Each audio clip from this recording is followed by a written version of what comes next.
Olá, bem-vindos a mais uma videoaula. Essa é a nossa videoaula de número 21, que nós vamos dar continuidade aí sobre o filo Artrópoda e hoje abordaremos sobre os crustáceos, né? A crustácea, o subfilo crustácea. Algumas características que definem esse grupo. Os representantes são muito conhecidos, as lagostas, caranguejos e camarões. Existem mais de 70 mil espécies descritas e eles são muito diversos em forma, em tamanho, e por isso eles são considerados como os insetos do mar, devido à sua tamanha diversidade. Eles são predominantemente aquáticos, mas existem alguns indivíduos que são terrestres. Um exemplo deles é o tatuzinho de jardim, o tatu-bola, que é muito comum. É um animal pequeno, quando você pega ele forma uma bolinha e que ele é um crustáceo. Aqui eu tenho alguns representantes, né, para mostrar o tamanho e a variedade de tamanho que esses animais apresentam. Aqui nessa figura nós temos o caranguejo japonês, que eu já mostrei em aulas anteriores, que ele pode chegar a 4 metros, ele é considerado o maior animal aí entre o grupo dos artrópodes. E também tem esse outro caranguejo que pode chegar a 20 quilos, e que também é muito grande. Não, na verdade, esse caranguejo ele pode chegar a 40 centímetros do tamanho da carapaça, 20 quilos a lagosta. Essa lagosta é considerada uma das maiores, né, a lagosta americana. E aqui o tatuzinho de jardim, representando aí este subfilo. O corpo ele é dividido em 5 segmentos. Ele apresenta um longo tronco. Na maioria das vezes existe uma divisão, né, entre a cabeça, o tórax e o abdômen. Em algumas outras vezes pode acontecer a junção, a fusão da cabeça com o tórax, formando o cefalotórax. A principal cavidade desses organismos, como a gente viu em outros grupos, é a hemocele. O celoma é bem reduzido. Então, como eu mencionei, eles podem apresentar um escudo cefálico ou uma carapaça que pode encobrir a cabeça e o tórax do animal. Os apêndices, eles são multiarticulados ou unirremes ou birremes.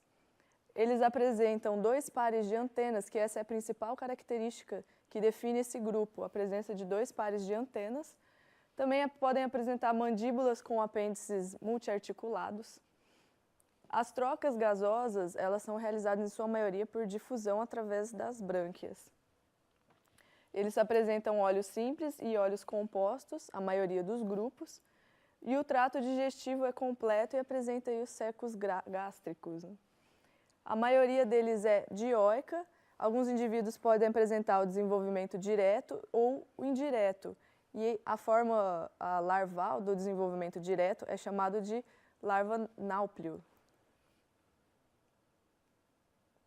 Aqui uma figura para demonstrar como é a divisão corporal desse animal. Então, eles podem apresentar 2 pares de antenas, como vocês podem observar. O primeiro par de antenas normalmente é chamado de antênula, né, mas é uma antena. O corpo do animal ele pode ser dividido, como eu mencionei, em cabeça, tórax e abdômen. Aqui, o que acontece é que muitas vezes eles apresentam a carapaça, que ela encobre toda a cabeça e o tórax, né? Então, esse animal muitas vezes apresenta a divisão do corpo em 2 partes, que a gente chama cefalotórax e abdômen. Eles também apresentam vários pares de pernas ambulatórios, que a gente denomina um nome que eu vou mostrar mais à frente. Então, aqui as pernas, elas são chamadas de pereópodes, né, que elas são tanto para locomoção e também podem ser utilizadas para manipulação do alimento. Às vezes o primeiro par de pernas ele pode ser adaptado para segurar a presa, capturar suas presas.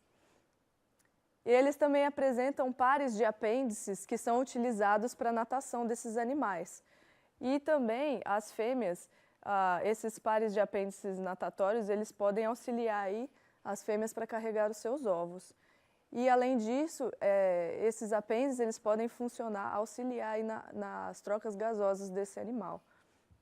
Eles ajudam na respiração.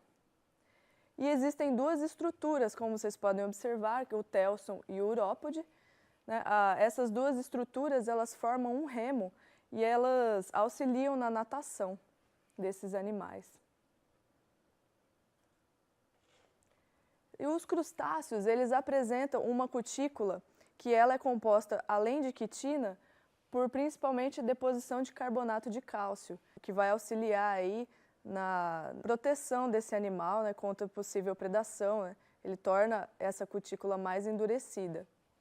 Devido a esse exoesqueleto rígido, eles realizam muda periodicamente para poder conseguir realizar o crescimento. Então, o jovem, ele muda a cada 2 semanas e os adultos, eles realizam a muda em torno de duas vezes por ano. E essa principalmente acontece na classe Malacostraca. São 5 classes conhecidas, lembrando aí que dependendo do material que vocês forem consultar, essa classificação pode variar. A forma como é dividida as classes, às vezes elas podem estar como subclasses, então vai ser variado de acordo com o material. Mas, segundo o material que eu sigo, essa divisão acontece com 5 classes. A classe Hemipédia, que são conhecidos como remipédios, que na verdade é uma classe bem pequena. Classe Cefalocárida, o nome comum é Cefalocáridos. A classe Branquiópoda são conhecidos como Branquiópodes. Classe Malacostraca é nela que se encontram os animais mais conhecidos, que nós temos aí os caranguejos, camarões, lagostas, lagostins, o crio. E a classe Maxilópoda, que também apresentam aí animais conhecidos, como, por exemplo, as cracas. Então, agora eu vou abordar a principal característica de cada uma dessas classes. Essa classe Hemipédia, ela é uma classe bem pequena e ela foi recentemente descrita. E apresentam apenas 12 espécies que compõem esse grupo. E análises filogenéticas, inclusive por caracteres morfológicos, sugerem que esses animais eles são os crustáceos mais primitivos. O corpo ele é dividido em cabeça e tronco, como vocês podem observar nessa figura, né? E eles habitam principalmente cavernas em conexão com o mar. Os apêndices natatórios são pares e birremes. Aqui eu tenho uma figura mostrando como seria um apêndice birreme. Né? De um mesmo segmento saem duas estruturas. E as antênulas também são birremes, né? E a carapaça nesses animais é ausente. A classe Cefalocárida também é uma classe pequena, são formas primitivas e estão em torno de 10 espécies que compõem essa classe e o tamanho varia entre 2 a 4 milímetros. Eles são animais predominantemente marinhos, bentônicos, que vivem próximo ao substrato aquático, e detritívoros. Eles são encontrados na costa norte-americana, japonesa, Golfo do México e Caribe. A maioria deles é hermafrodita, eles apresentam aí, o mesmo indivíduo apresentam os 2 sexos. E eles são os únicos animais, uma característica desse grupo, os únicos a eliminarem os gametas por um único duto. Aqui tem uma figura representando esse animal. Nesses organismos, a carapaça é ausente, ele apresenta um escudo cefálico, mas não apresentam a carapaça. Aqui nós podemos observar 2 pares de antenas, né? A antena e a antênula, os apêndices torácicos, e os olhos são ausentes também. A classe branquiópoda, né? Os branquiópodes, eles se apresentam formas primitivas. A maioria deles, diferente do outro, que eram animais predominantemente marinhos, nesses animais eles habitam água doce. Existem 3 ordens conhecidas de branquiópoda e eles apresentam um ciclo de vida curto e os apêndices eles são achatados, se vocês observarem na figura, os apêndices são achatados e são os principais órgãos, a principal estrutura relacionada aí às trocas gasosas desse animal. Aqui eu coloquei para ilustrar as principais ordens de branquiópoda. A ordem Notostraca, a principal característica é que eles apresentam uma carapaça que forma uma concha, como vocês podem observar nessa figura. A ordem Anostraca tem como representante as artêmias e eles não apresentam carapaça. E a gente pode observar, eles não apresentam essa carapaça nessa figura. A Conchostraca e a Cladocera, em alguns livros, vocês vão encontrar unidos dentro de uma mesma ordem chamada de Diplostraca. Em outros livros, vocês vão encontrar Conchostraca e Cladocera como ordens distintas. Aqui eu estou tratando por questões didáticas as duas como pertencentes a uma mesma ordem, Diplostraca. Essas duas, elas foram unidas em uma mesma ordem devido à presença, principalmente, de uma carapaça bivalve, que vocês podem observar, seria como se fosse uma concha, né? Então, eles apresentam essa carapaça bivalve, que pode ou não recobrir o corpo inteiro do animal, ou só parte do corpo e não recobrir a cabeça, que nem é no caso da Cladocera. Então, essa foi a principal característica que uniu esses dois grupos em uma mesma ordem. Na ordem Diplostraca, Conchostraca, a carapaça envolve todo o corpo, e na Cladocera não envolve todo o corpo.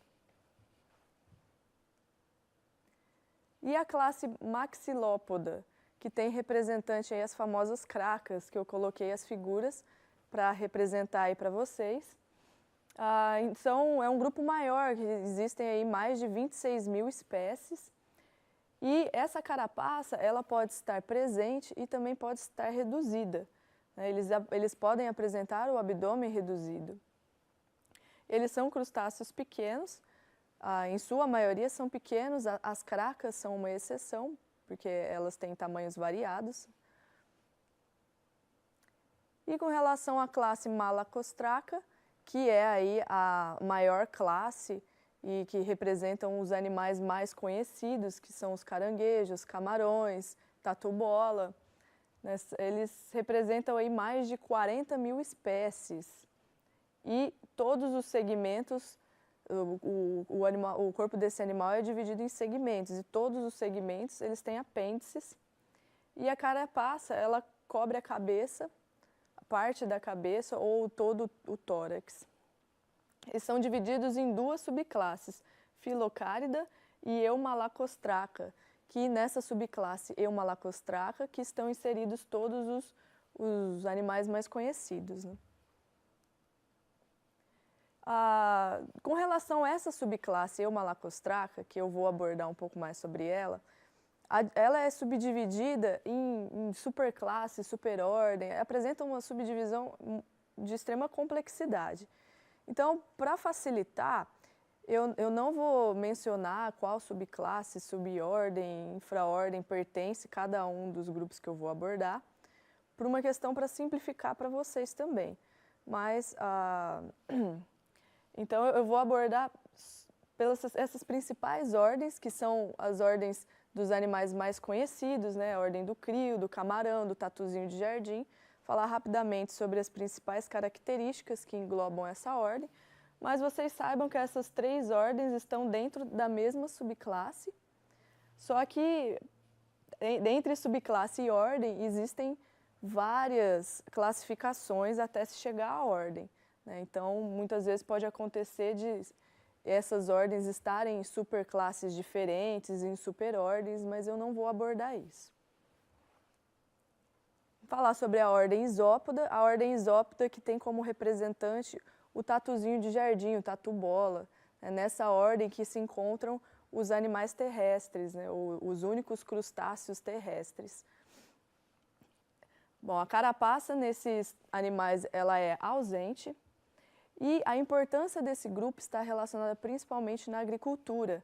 Esses animais eles podem causar danos econômicos devido ao ataque em plantas de importância econômica.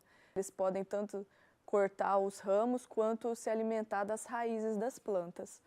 E o ataque, eles são animais de hábito noturno, então o ataque ocorre à noite e danificando aí, causando prejuízo e danificando as plantas. A ordem Decápoda. Nessa ordem Decápoda estão presentes aí os caranguejos, camarões, lagostas, lagostins, que eu coloquei aqui para ilustrar para vocês. Eles apresentam aí a sua importância ecológica, econômica e principalmente na culinária, na gastronomia.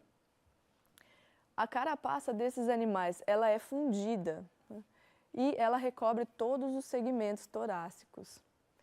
O primeiro par de apêndices desses animais, né, ele é modificado em forma de maxilípede. E esses pares de apêndices, esse primeiro par fica mais próximo à boca, modificado para auxiliar esse animal, principalmente na alimentação. E com relação à ordem Eufasiácea, tem como principal representante um crio, que ele lembra um camarãozinho. E é um grupo pequeno, que em torno de 90 espécies, que o tamanho também, entre 3 e 6 centímetros, é um animal pequeno. E ele apresenta uma carapaça fundida a todos os segmentos torácicos, mas sem recobrir inteiramente as brânquias. Eles não apresentam maxilípedes, como no outro que eu mencionei, né, na ordem anterior, que esse primeiro par de apêndices ele era adaptado para auxiliar na alimentação. Eles não apresentam esses maxilípedes, essa ordem Eufasiácea. A maioria é bioluminescente, e essa bioluminescência é devido a um órgão chamado de fotóforo, que vai aí fazer com que esses animais eles brilhem, né?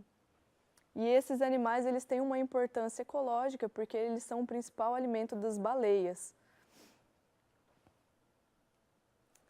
E é isso, essa é a nossa aula de hoje. É claro que eu tentei simplificar ao máximo, mas dentro dessas ordens existem inúmeras características que, para se diferenciar um grupo do outro, eu abordei as características mais gerais e algumas que julguei principais.